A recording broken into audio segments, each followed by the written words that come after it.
you wanted the best, you've got the best podcast, the hottest podcast in the world. The Chris Voss Show, the preeminent podcast with guests so smart you may experience serious brain bleed. The CEOs, authors, thought leaders, visionaries, and motivators.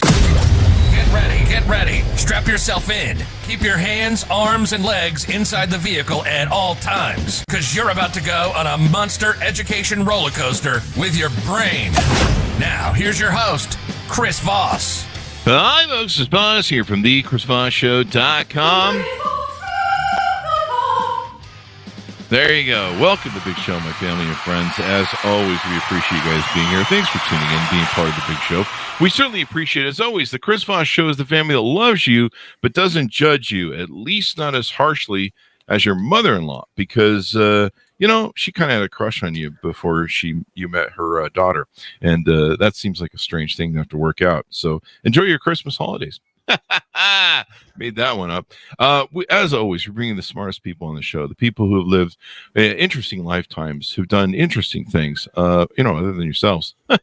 And basically, they have the stories they do. We call the owner's manual to life. The CEOs, the billionaires, the White House presidential advisors, the Pulitzer Prize winners, the authors of all different books, from novels to fiction to nonfiction, you name it. We've had them on the show, or they're going to come on the show eventually. So I hope you're all waiting.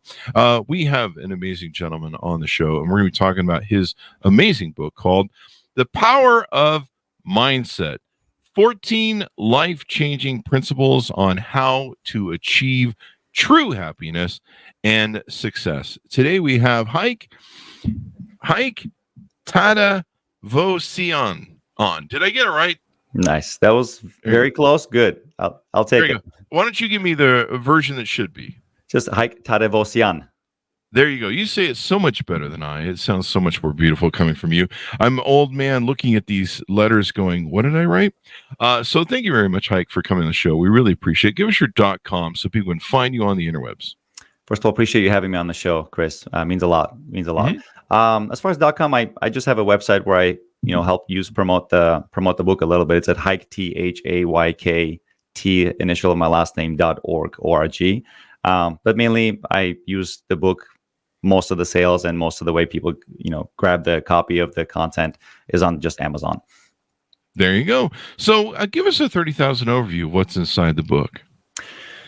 30,000 overview. So overview. You can do an interview of the overview too. Yeah. So essentially it's my American dream story. Why my dad just sacrificed everything, left everything back home in my home country, Armenia. Brought me here. We left my younger brother, older sister, and my mom behind for what we thought might be, maybe 6 months to a year separation. That's kind of what we hear. You leave a country that is struggling financially. You go to America, where Hollywood makes it seem like you just come here and become overnight millionaire. You go there and, bring rest of the family. Everything is good. In reality, we learned that's not how the American dream works. It doesn't talk about how much you have to work, what mentorship is, what waking up early is, what overworking most people that is. Learn that, and 7-year separation from my family. Little boy me at age 13 was pulled away from mom, brother, sister. So I learned a lot of lessons, learned what not to do, what to do, and maybe childhood trauma, which got me to a point in my life where I'm like, you know what? I would love to write a story about these experiences, because I think because you might agree with the statement, villains and superheroes have an origin story very similar. One of them says, man, this hurt. I'm going to make sure the world feels my pain. They become a villain. And then the superhero goes, wow, that hurt. Whatever that trauma was. Mm-hmm. I'm going to make sure nobody feels this pain. And I think at a certain point in my life, I had to make a decision. I want to make sure nobody feels this pain. So I took those lessons. I learned to get Americanized. I stopped getting in trouble and getting in fights and arguments. And I realized I just need to be a good human being. I need to work hard. And then bunch of lessons later, it was less about the book, more about, can I become somebody worthy to write about? And for years, the answer was no. Broken kid with broken background, poor, homeless, you name it. I would eat my breakfast in middle school, bring my lunch to my dad to make sure he's fed. Turn into pit bull-like grip on business. I built one of the most successful insurance businesses in the country. Wow. I have an amazing team. I've trained people to go from no sales background to some of the best salespeople there are. I took those lessons into sports, and I It went from not being able to run to Boston Marathon to qualifying for nationals in triathlon. And, you know, a lot of those things I started thinking to myself, I'm like, am I worthy to write now? And I think when the answer came to me years and years and years later, I wrote, and it turned into 14 principles of what I really think this American dream of what success is. And I just wrote it through my eyes and through my lessons. And it's been helping me inspire and push the youth to the next level. And I've been helping a lot of business owners because of the content. There you go. And you were able to break through the next level and then share this success and help other people find what you took and did. Now, let's get into your bio a little bit. Your family left to Armenia at the only 13 years of age with your father and a few $100 in their pockets. And you couldn't bring the entire family. So your mother, your sister, and your brother had to stay behind. And, you know, a 7-year separation from your family, that's kind of hard for a young man to lose access to his mother and stuff. What was that like? It definitely is some kind of a post-traumatic stress disorder, Chris, to be honest. And like I said, I can dwell on the issues, and I've seen people with bad past, and you did too, and most of us have. And the problem is a lot of people tend to fixate on those issues, as in we all have a story, and we have a choice of what to do with it. We can either use it as it's like water that puts out the flame, and we just going back and saying, I'm unlucky.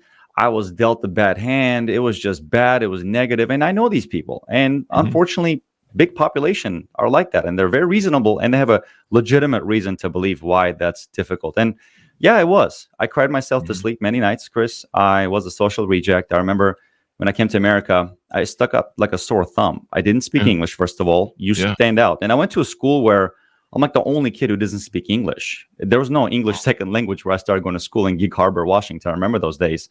And it was embarrassing enough that kids were picking on me. I was dressing different. I looked different. I was offended easily. I come from like the very hood side of Armenia in Yerevan, where like people look at you the wrong way. You have to ask them, what are you looking at? And they better have a good reason or it's a fight. Like that's like the Compton or for Armenia. That was every day there was a fight. I mean, you grew up, but that's not like, that was a reality. That's how everything was. Wow. You know, you can't bump into somebody without having a conversation and apologizing if they don't apologize, and they have to teach them a lesson. If you get beat up, now you're bringing your crew, and it was hardcore. Now I'm coming to America with this mentality.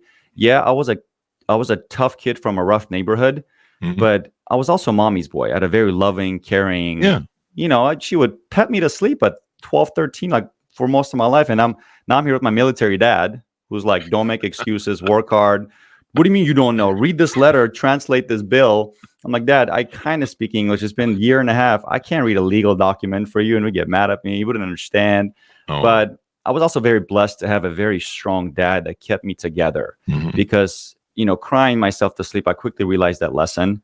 And this is a quote I'm sure you've heard thrown around on your show, and it's thrown around everywhere nowadays. It's like, no one cares, work harder. In reality, I realized nobody gave a crap about me crying myself to sleep as a 15-year-old kid who misses his mom. You know, and this was back in the day where there was no like Skype video. I wouldn't, once a week, we could barely afford to call Armenia and hear my mom's voice. Yeah, that's true. And again, I can victimize, but I can also say, I got lucky. I was pulled into this aggressive country where you have to really work. Like no one cares about your feelings. Nobody wants to help you. You got to figure out it on your own. No one cares about your feelings. I love it. And I developed this like almost like nobody's here to save me. Yeah, my he's out working construction. I'm kind of going to school, getting in fights, getting in trouble, dealing with the stress in a really wrong way. And I don't know. I think it's just my mom's prayers and God that kind of kept me together. And I learned how to work harder than most. And I think that unrealistic view on life got me unrealistic results in my life where, I had gained weight at one point. I was like 260 pounds. I was negative. I was broke. And then I'm like, enough is enough. And that's when I started committing to difficult things. And I realized facing difficulty was the answer. It wasn't avoiding it and complaining about it. So I use that story as I'm glad it happened. It gave me a PhD, which I call it.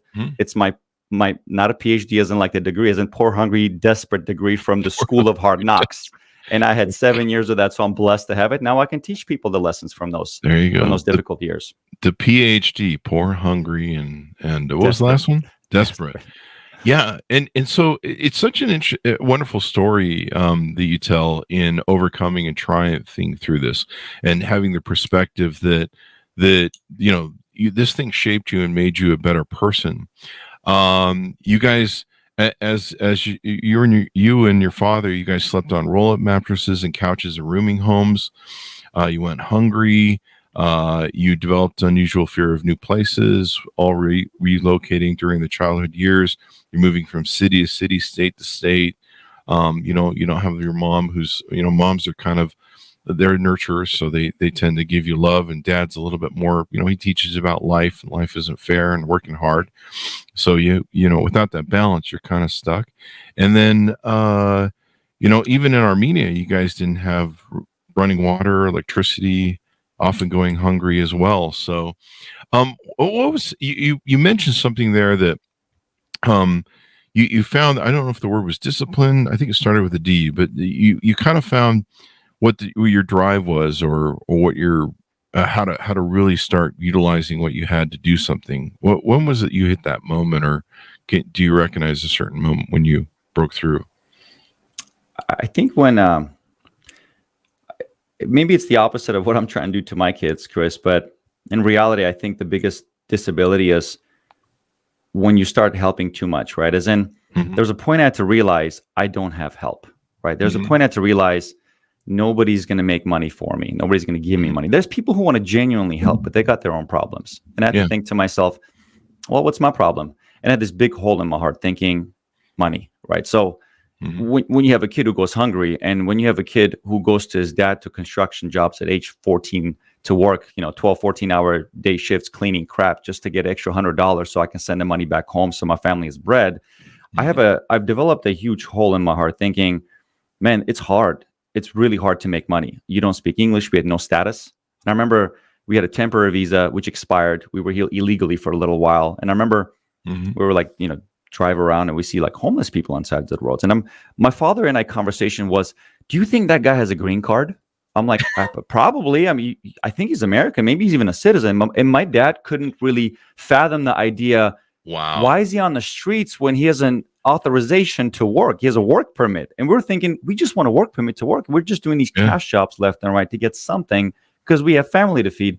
And imagine what's going through my mind. I'm saying, you're a fully capable person. You're able to work. Why are you making excuses? Why are you homeless? And I'm like, maybe the guy is disabled, maybe something else. And then later I came to learn that most people are homeless due to choice. It's like they don't want to work. They'd rather do drugs and stay on the streets than go get a job.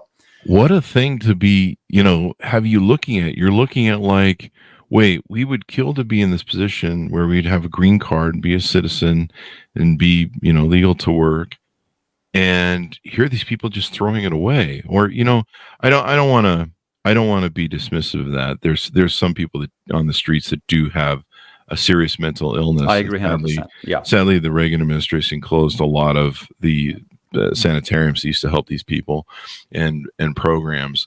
And there are disabled vets that have PTSD, but there are some people that they've turned to drugs and well, sometimes there's a victimization of that after a while, but they turn to drugs or they've made bad choices in their life. But there are some people that stay there. There's lots of people that I don't want to say all of them, but there's lots of people that they're offered assistance and they just rather be on the street. Maybe they like the drugs. Maybe they like just doing their own thing.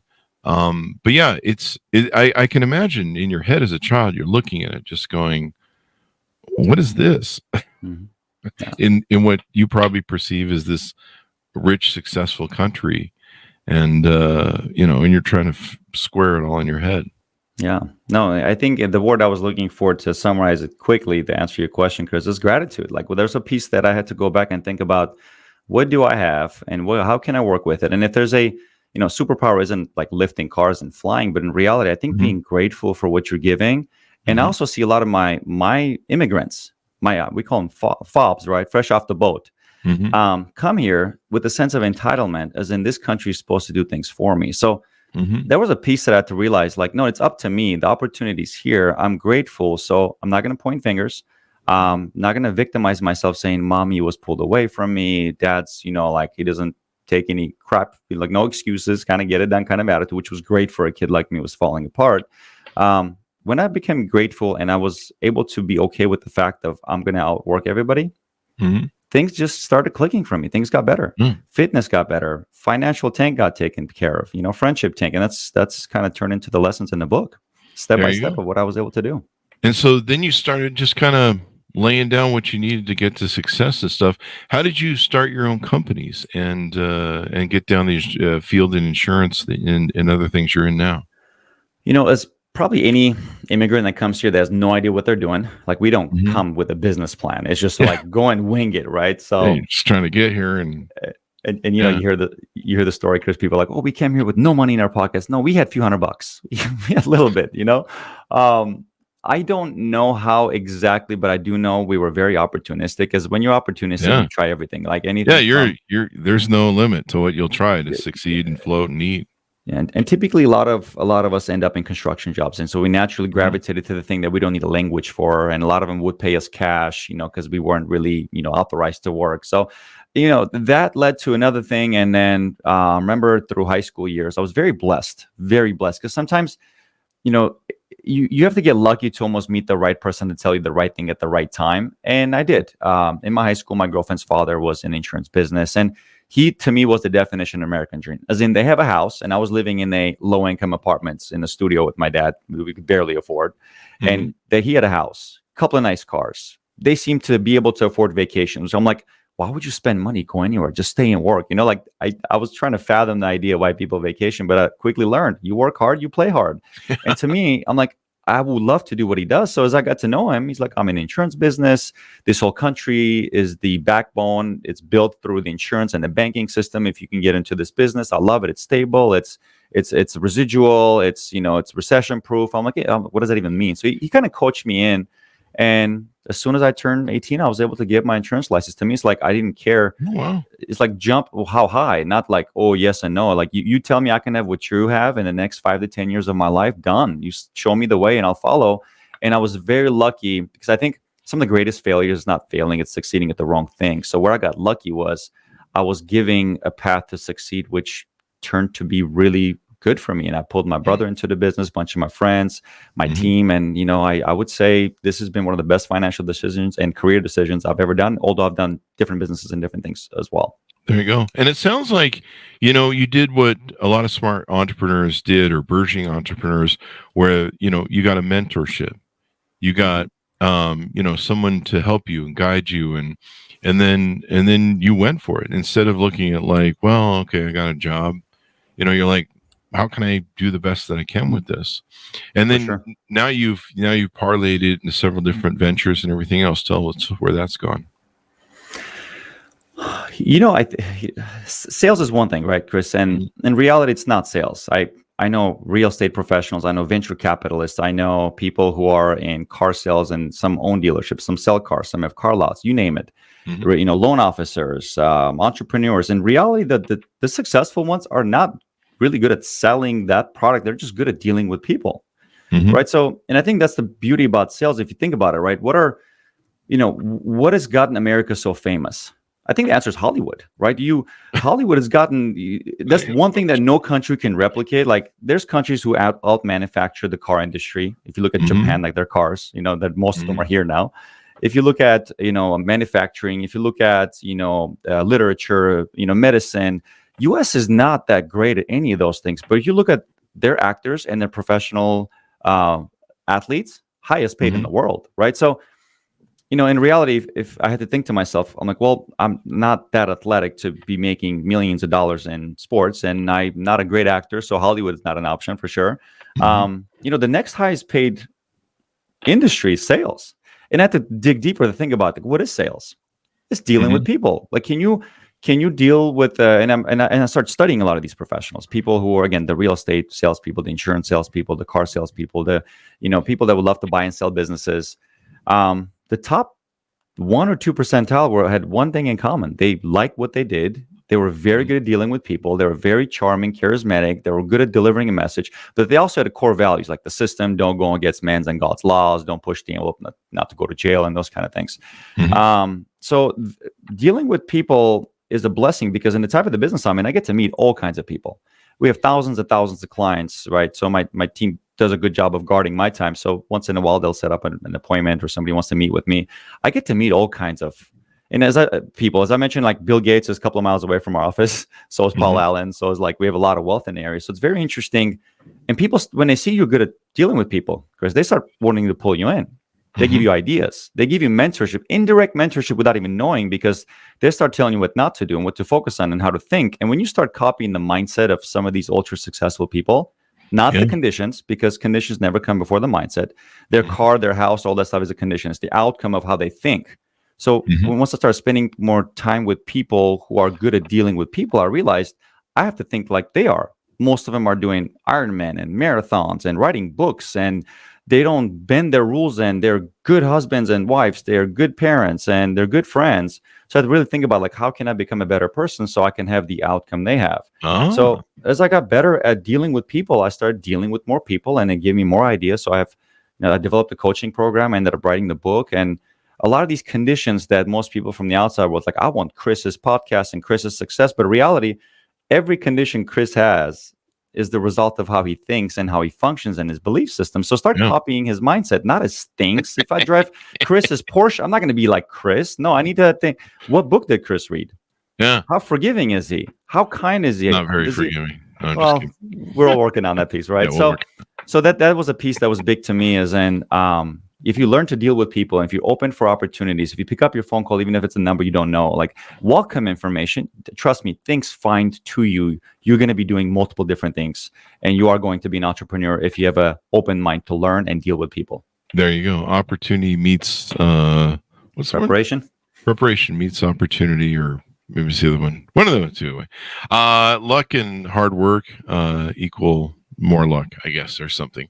So in the book, so you've got the coaching program. In the book, you've got something you talk about, the 14 principles.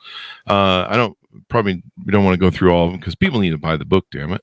But give us an idea of what the 14 principles encompass, I guess. Because you wrote a book. I reached out to some people who wrote books. And when I got to a point in my life, I'm like, I want to write. I think I have a worthy story, but let me see if it is, right? So, a lot of people try to be too smart and too like, does it make sense? Things don't have to make sense, right? It's like waiting for every star in the moon to align. Okay, now I'll do it. Just do it, right? The only way to know if something doesn't work, give your best and do it. And if you give your best, truly give your best, and most people don't. But if you do, you just might have something really good to be proud of and have stories to share later, right? And isn't that what life is about? Yeah. And I remember I thought it that way, and this is when I had committed to. Business was getting good. I remember in my early 20s, I got to my first 6 figures where I was like, woo, yeah, and then I'm like, this is the most disappointing thing ever. I'm overworked. I'm out of shape. I can't even jog a mile. Like, is this the American dream? Like, okay, I'm on track. The business is growing, but I've got no friends. I'm single. I'm out of shape. I'm fat. I have no fitness. So I remember at the time, this is actually right before I started writing the book, because I thought financial success, came into my life. I'm like, let me fix fitness, because I'm losing sleep over this. I'm not going to live long being 260 pounds. Yeah. So there's a saying, don't ever make any decisions when you're angry, or any commitments when you're happy. Or hungry. Yeah. Hangry. One day I was having a great day, stuck in traffic in my car. I don't know. I just see a sign, rock and roll marathon, and I'm happy. And I made a commitment under happy feelings. And I'm like, I'm buying a marathon ticket. And then I went to the website. The marathon was 6 months away. I'm like, yeah, you know what? I'm in a good mood. Buy the ticket, So I bought the ticket. Make the commitment. Next morning, I go to the gym, and I get on the treadmill. I'm like, I'm about to run 20 miles right now. Like mile and a half, not even 2 miles in. My left ankle starts hurting. So I get on the elliptical, spend an hour. I get home, my ankle's like twice the size, maybe 3. And I realized this is going to hurt. So I don't know how. Like I was proud. I can figure this out. I went from nothing. I learned how to speak English. I was full of myself. I'm a businessman already, making it in this American dream world. It was hard. Like I didn't read a book. I didn't hire coaching. I didn't listen to anybody. I just watched a few YouTube videos and I trained. And I remember longest run I did, it was like 10, 12, 13 miles. I get to the marathon. And I get to mile 17, which usually they say your body fails at around mile 17 through 20 is like a new feeling you develop, because you never really run more than that during training. And everything in my body just starts cramping.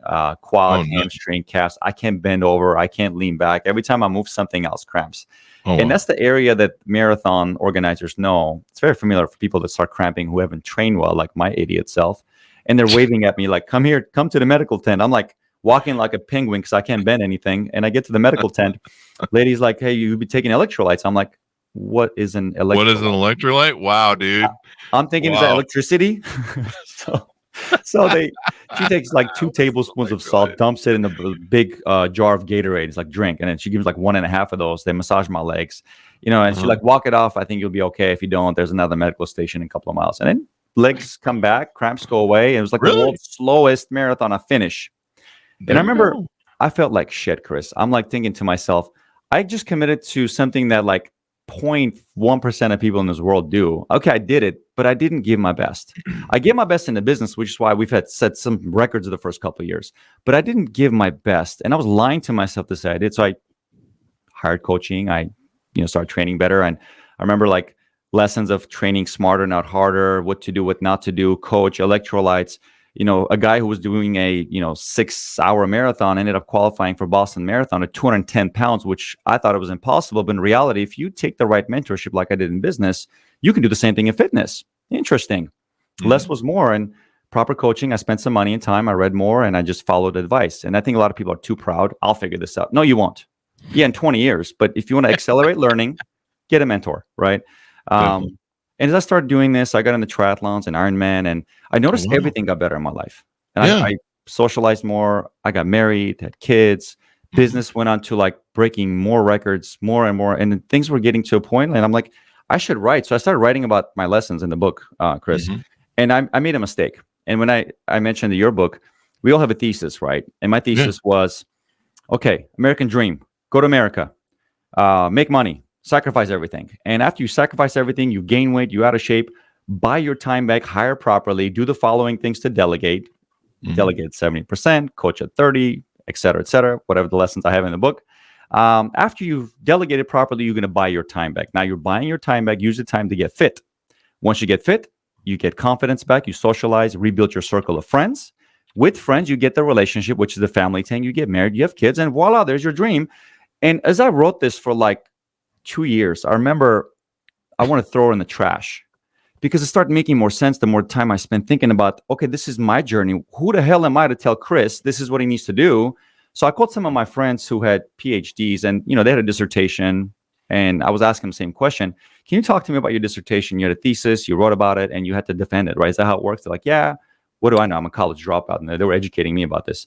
And I said, is it normal that you might have something you strongly believe, like you spend years talking about it, I've proven it, but I don't believe it? They're like, well, what's your thesis? I'm like, well, my thesis is fitness first, financial tank first, fitness second, friendship third, family fourth. And they're like, that seems like an interesting thesis. I'm like, well, I disagree. Because if at that time of the year when I had this hole in my heart thinking I'm so broke, I'm this foreign kid who was homeless, sleeping on the couch, not having food, to me, the financial tank was the biggest monkey on my back. So I had to address it first at the cost of the other pillars. Why am I telling Chris to go take care of the financial tank when he's worried about his marriage, or she's worried about her health, or he's worried about his friends? So I had to rewrite the whole book, and essentially I changed my thesis to, it is about the 4 pillars, but you start working on the one that's giving you the biggest monkey on your back, and it's okay because you'll never have a perfect balance. And you can rebalance, go on and off. And it's just how it works. Like last 2 years, I dedicated a lot of time to business because I was building another location, the book project, and all these different things, and the consulting gig. And now I'm actually focusing on a sub 3-hour marathon next year. So guess what? I'm going to work less. I'm going to spend lots of time running. I'm going to drop another 10, 15 pounds, and I'm going to go to Boston Marathon next year. Like that's the goal. So like it or not, it's imperfect, but that's the monkey on my back. Something in my trauma from childhood is telling me, Hayk, you got to run a sub 3-hour marathon next year. And I'm just going to commit to it. Why not? And that's thesis. You sound a little bit like David Goggins. You ever read any David Goggins' books? I read his book. He was the reason why I even committed to the first marathon. That dude's a masochist, but he's brilliant and he's amazing and inspiring. Have you had him on your show? I need to try and get him on the show. Usually we have to, whenever a new book launches, we need to get him on when they're doing the tour. And if we miss that, we don't get him on. I think most of his books have come out unless he puts out something new. Wow. But one of the things that's important about what you're talking about, those 4 pillars, is, there's no one thing in life that you got to do. Like I did I made the mistake when I was early on starting our companies of letting my health run down, eating fast foods, eating crap, and just putting on weight and just going, I'll deal with that later. I'm just trying to make the money. I'm just trying to survive. I'm trying to get my business going. Yeah, I let my personal life go to hell, and isolate myself, to do the businesses, which actually wasn't that bad. I didn't need to be chasing girls around during the time that I was trying to build my business. But, pretty much my business became my life. My entrepreneur became my life 24/7 for several years. So you can't ignore a lot of these pillars. You've got to take care of your health. You've got to exercise. Like me going back to the gym has been one of the best things for me. It's increased my confidence. It's just made me feel good all over, the endorphins and the dopamine and all the different chemicals that it creates when you exercise, especially as a man, because we're designed to be physical beings. That's why we were given upper body strength and extra muscles. We're designed to be, tribal, go hunt stuff. Biology. Yeah, biology. And so when we do that, it really activates who we are as men, because building muscle does so much more. And I think for a lot of years, I just looked at it like, oh, you just go to the gym so I can be one of those Arnold Schwarzenegger type jerks. And it's like, no, it does so much for me. So I like the fact that you put these in different pillars, and yeah, there's no perfect pillar. There's no, it's constantly like basically balancing plates, right? Mm-hmm. You're spinning plates, and you've got these plates in front of you that are spinning. You got to go, check into each one and make sure they're all riding right. Yeah, and it's kind of a mess, but I think people try to, especially perfectionists. I have some perfectionist team members that work for me, and some of them are okay to let go. So I have to learn to manage them better. And one thing I'm also learning, perfection is like the lowest standard we can set ourselves. It's almost like saying, I'm okay to be disappointed all the time. And it's really difficult for that personality type to accept the fact that one day, one of these pillars is going to suffer at the cost of the other one. And my job has been to train them, to let them know, can you release control? When you do, you accept it better. And when you accept things better, there's a good quote I try to live my life by, is to live in fear is to live in the future, to live in regrets, to live in the past, to live happily is be in the moment. There you go. I love that saying. Is that yours, or I don't know. At one point, I went through like every book you can imagine just to overcompensate the fact that I didn't get a college degree. But I don't know, maybe. What I realized when we're fear-driven, thinking about perfectionism, as in I got to get all my 4 pillars working, in equal order, or tomorrow and next day. It's like, no, take a year off of that one, work on the other one. And I realized when we release the control, we're actually able to be more present. And every single great conversation, Chris, like I'm having with you right now, great conversation, every single opportunity I've unlocked that I'm proud and I can talk a story about, it's not the time where I was like thinking about the fears of future, which 90% of crap we're afraid of doesn't happen, or reliving the could have, should have, would have, like, oh, okay, move on. What's the lesson? And if I wasn't in the moment, I would have not seen the opportunity. And people that tend to be less fear-driven and more opportunistic tend to have more opportunities. It's funny how that works, but it's, again, perfectionism works against us, because now we're always in this fear, fight or flight mechanism, thinking about, how do I not get eaten by the bear from the woods, because biologically we're built to be afraid of crap. Oh, wow. There you go. And so you put all these principles in your book, shared them. I love, one of the other things that I loved is you said you didn't go to college, and so you read everything you could. I had the same experience. I was going to go to college. I was set up with a Pell Grant because my parents were poor. And I started my first business accidentally. I didn't even realize what I was doing at the time, but I started my first business and started making, I think back then in the 80s, 18 grand a year, which was still a pretty good boatload of money for a guy who'd, been living with his parents and didn't really have any debt. And, it seemed like really cool money at the time. And I don't know, what does it translate to in today's world, 40 years later or whatever. But I was working for myself. I gotten fired from McDonald's for having long hair. And so I was working for myself. I had control of my destiny. I thought it was really cool. But so I canceled the college, and I knew that I needed to be educated. And so that's what I did too. I grabbed my dad's library of business books, went through all of his business books, went through everything I could read. I ordered business theory from Harvard Business Review and read their books. And I basically said, someday I'm going to be a CEO of a major company. I'm going to have, thousands of employees, and I'm going to need to know how to be a leader and know how business systems work and everything else. And so, like you, I didn't go to college, but I prepared myself. And I think that's one of the most important distinctions, because I'll meet people that'll be like, hey, I want to be like Chris. He didn't go to college, but still he turned out a success. It's like, no, I got my MBA, the hard way, reading and learning and doing it. And that's the real difference. Mm-hmm. It just didn't fall on my freaking lap. I wish it would have. But. Well, Chris, that's what I was mentioning. Like, you probably had to work even harder because the 7-year school of hard knocks, and I got my PhD, the poor, hungry, desperate, or determined degree. But I think there's also a danger. Like, don't get me wrong, I will never talk down about education. It didn't work for me, but I'm gonna push everything I can to have both of my boys be doctors. Right? I already told them your college is taken care of. You just keep working at it. So, but I think there's a danger too, because I hire people for a living, right? I'm a talent seeker. If somebody asks me, my job position always changes depending on what I'm working on. Right now, I'm just seeking talent to hire and plug them into the business. And I've noticed a danger amongst people who think they're really smart because they got a nice degree. As in, I don't have to try as hard as Chris. So you remove effort, like actually trying, just because you think you can overcompensate by talent, or you sink quick.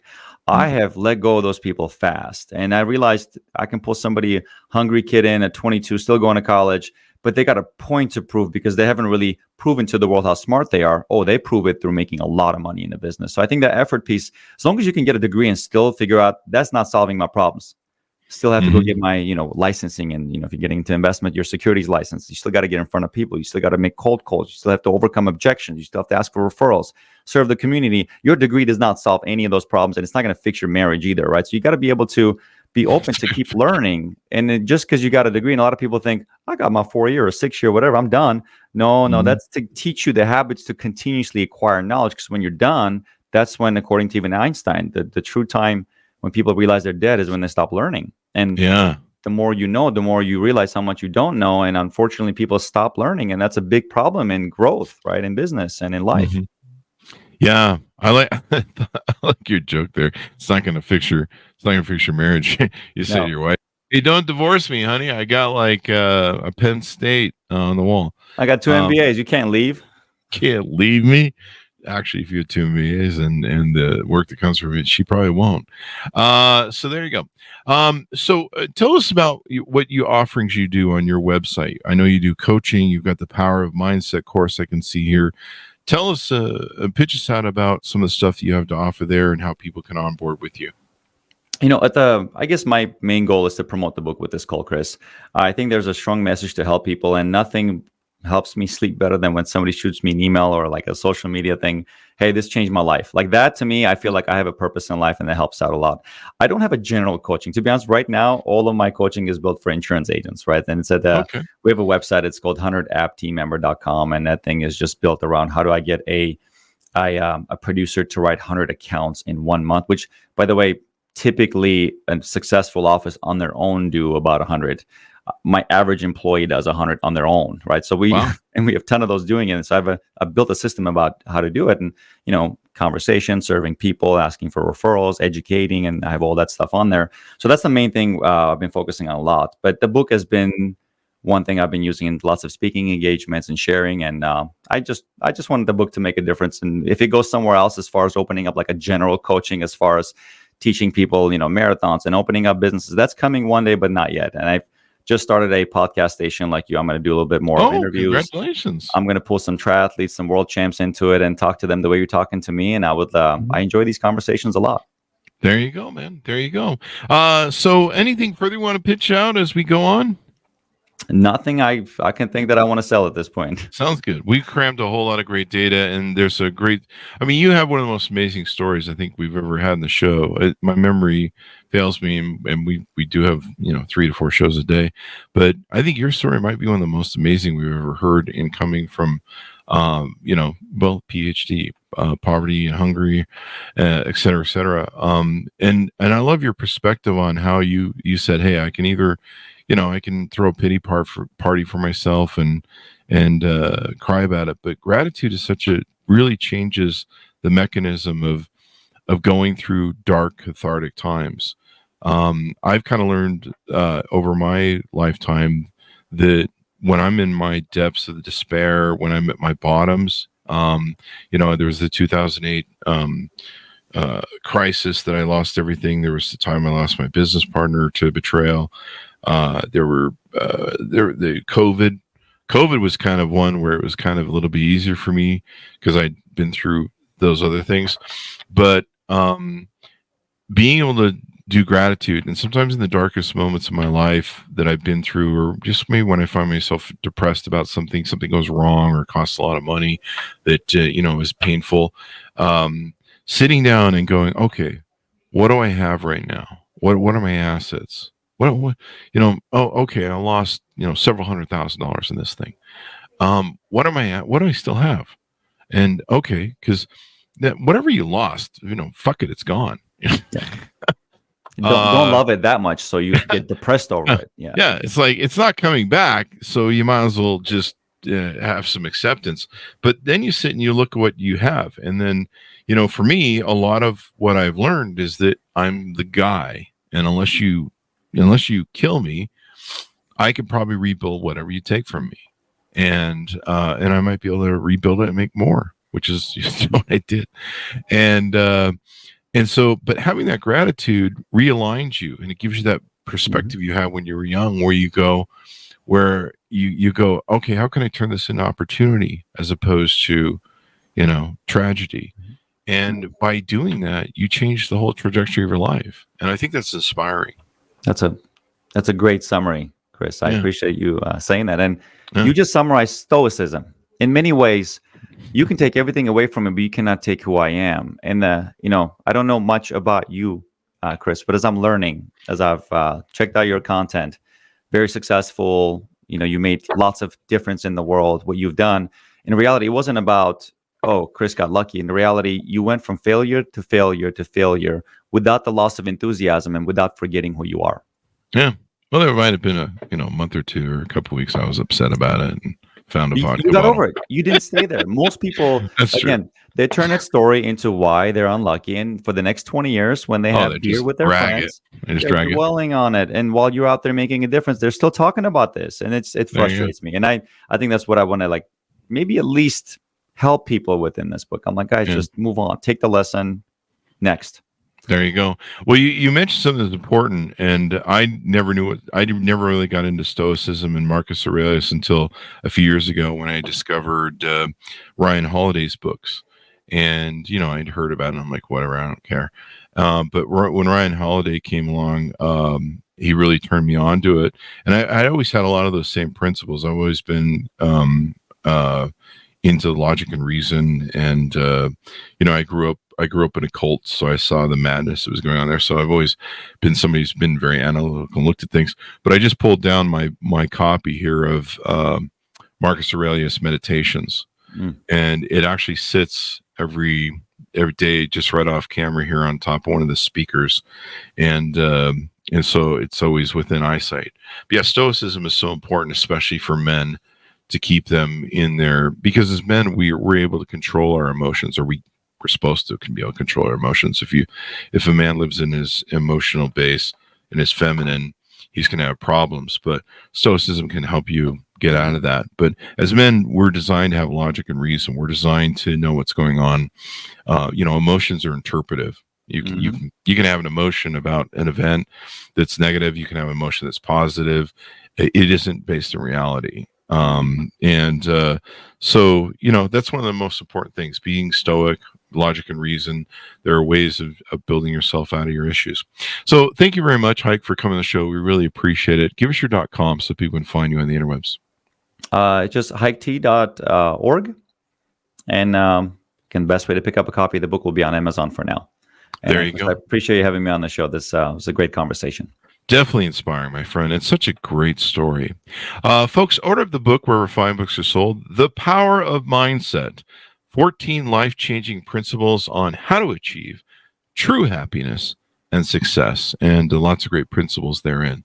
Thanks so much for tuning in. Go to goodreads.com/Chris Voss, LinkedIn.com/Chris Voss, YouTube.com/Chris Voss. Subscribe to the big LinkedIn newsletter and the 130,000 LinkedIn group over there. Go to Chris Voss 1 TikTok and ChrisVossFacebook.com. Thanks for tuning in. Be good to each other. Stay safe. And we'll see you guys next time.